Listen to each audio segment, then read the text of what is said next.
ഓണക്കാലമായാൽ പാല ഇടമറുകി ഈറ്റക്കൽ ഫാംസിൽ തിരക്കോട് തിരക്കാണ്. ഇവിടെ വാഴയിലയാണ് താരം. ഒരു സംഘം വാഴയില മുറിക്കുന്നു, മറ്റൊരു സംഘം അത് വൃത്തിയാക്കുന്നു, എണ്ണി തിട്ടപ്പെടുത്തുന്നു, പാക്ക് ചെയ്യുന്നു.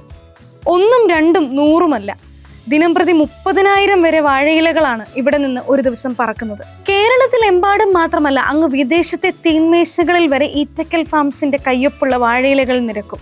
ഓണക്കാലത്ത് തൂഷനിലയിൽ സദ്യയുണ്ടായാലേ അതൊരു സദ്യയാണെന്ന തോന്നലുണ്ടാകൂ എന്ന് ചിന്തിക്കുന്ന മലയാളികൾക്ക് മുന്നിലേക്കാണ് ഇടമറുക സ്വദേശി പ്രമോദ് ഫിലിപ്പ് തന്റെ വേറിട്ട ബിസിനസിന്റെ ഇല വിരിക്കുന്നത്.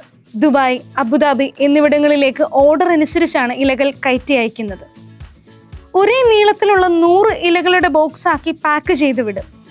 തമിഴ്നാട്, കർണാടക എന്നിവിടങ്ങളിൽ തോട്ടങ്ങളിൽ വാഴയിലകൾക്കായി കൃഷി ചെയ്ത് ഇടമറുകിലെ ഫാമിൽ എത്തിച്ച ശേഷമാണ് ഇലകൾ വിൽക്കുന്നത്. തമിഴ്നാട്ടിലെ കമ്പം, തേനി, ആലംകുളം, തെങ്കാശി, മേട്ടുപ്പാളയം, സത്യമംഗലം, കർണാടകത്തിലെ ചിക്കമംഗളൂരു എന്നിവിടങ്ങളിലാണ് ഇവർ ഞാലിപ്പൂവൻ വാഴ കൃഷി ചെയ്യുന്നത്.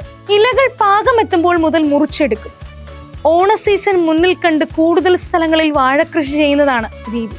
ഓഫ് സീസണിൽ ദിവസവും 7,000-ഓളം ഇലകളാണ് വിൽപ്പന നടത്തുന്നത്. ഉത്രാടം, തിരുവോണം, അവിട്ടം, ചതയം നാളുകളിൽ ഓർഡറുകളുടെ എണ്ണം വലിയ തോതിൽ വർദ്ധിക്കുകയും ചെയ്യും. ഓഫ് സീസണിൽ ഒരിലയ്ക്ക് 4 രൂപയാണ് വില. ഓണക്കാലത്ത് വില വർദ്ധിച്ച് 6 രൂപയായി. കഴിഞ്ഞ ഏതാനും വർഷങ്ങളായി ഹോട്ടലുകളും കാറ്ററിംഗ് സർവീസുകളും ഓണസദ്യ ഏറ്റെടുത്തതോടെ ഇലകളുടെ ഡിമാൻഡ് ഉയർന്നിട്ടേയുള്ളൂ.